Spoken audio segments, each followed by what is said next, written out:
Hi friends, நம்ம இன்றைக்கி வெள்ளை பிரியாணி தாங்க செய்ய போகிறோம். ஜீரக சம்பா அரிசி 1 கிலோ எடுத்து 2 வாட்டி கழுவி நான் ஊற வச்சுருக்கேன்.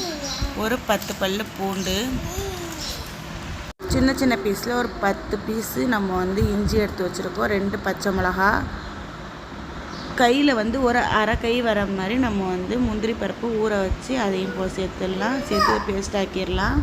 ஆக்கியாச்சு. வாங்க பிரியாணி எப்படி செய்கிறதுன்னு பார்க்கலாம். ஒரு 3 ஸ்பூன் கணக்காக நெய் சேர்த்துருக்கேன்.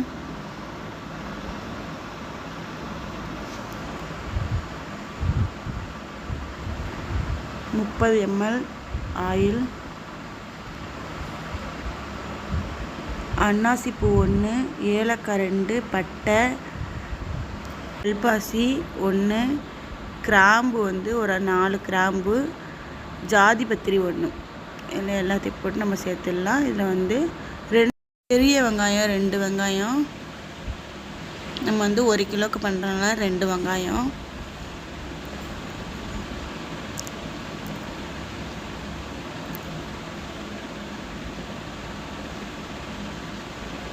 நான் பிரியாணி எல்லாம் ரொம்ப இலை சேர்க்குறேன்.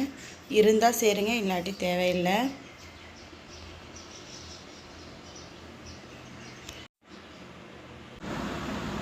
ஒரு பச்சை மிளகாய், நம்ம மிளகாத்தூள் சேர்க்காதனால நம்ம பச்சை மிளகாய் சேர்க்குறோம்.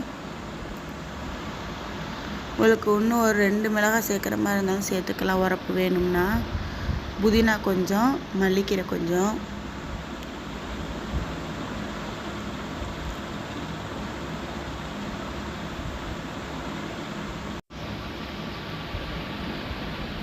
மல்லிக்கீரைலாம் கொஞ்சம் வதங்கினதும் நம்ம இந்த பேஸ்ட்டு அரைச்சி வச்சுருக்க பேஸ்ட்டை சேர்த்துடலாம். சேர்த்துட்டு இதையும் நம்ம பிரட்டி விட்டுடலாம்.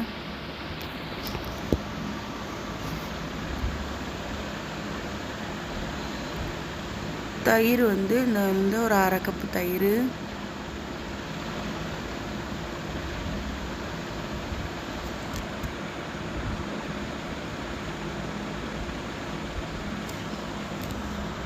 எங்கள் வீட்டில் குழந்தைய இருக்கனால உரப்பு அதிகமாக சாப்பிட மாட்டாங்க. நான் கொஞ்சமாக சேர்க்குறேன். நீங்கள் 1 ஸ்பூன் மல்லித்தூள், 1 ஸ்பூன் மிளகுத்தூள் சேர்த்துக்குங்க. சேர்த்துட்டு இதை நம்ம பிரட்டி விட்டுறலாம்.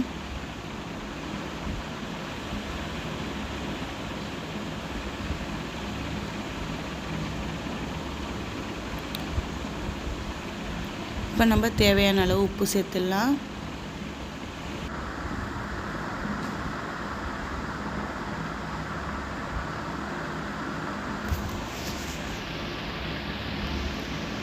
நான் 1 கிலோ சிக்கன் எடுத்து வச்சுருக்கேன். அந்த 1 கிலோ சிக்கன் சேர்த்துடலாம்.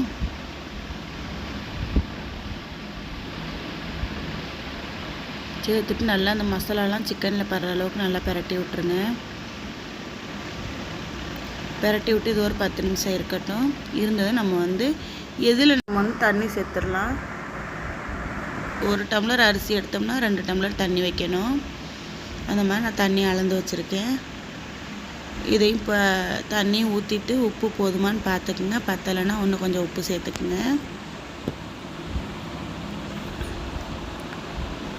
லெமன் அரை பழம் எடுத்து வச்சுருக்கேன், அதையும் சேர்த்துடலாம். அவ்வளோதாங்க. இது லைட்டு அப்படியே நம்ம கிண்டி விட்டுவிட்டு நம்ம ஒரு மூடி போட்டு மூடிடலாம்.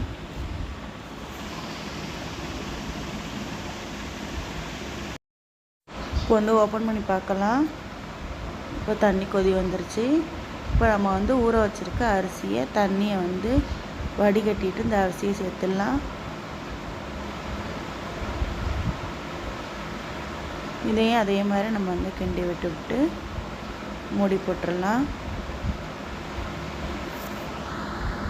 இப்போ ஓப்பன் பண்ணி பார்க்கலாம். இப்போ பாருங்க, தண்ணியும் அரிசியும் ஒரே அளவில் இருக்குது.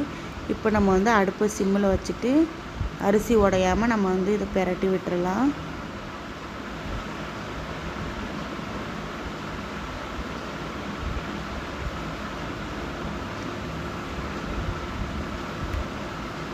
அடுப்பு சிம்மிலே இருக்கட்டும். நம்ம இப்போ மூடி போட்டுட்டு அதில் இப்போ இந்த மூடி மேலே ஏதாச்சும் ஒரு வெயிட்டை வச்சிடலாம்.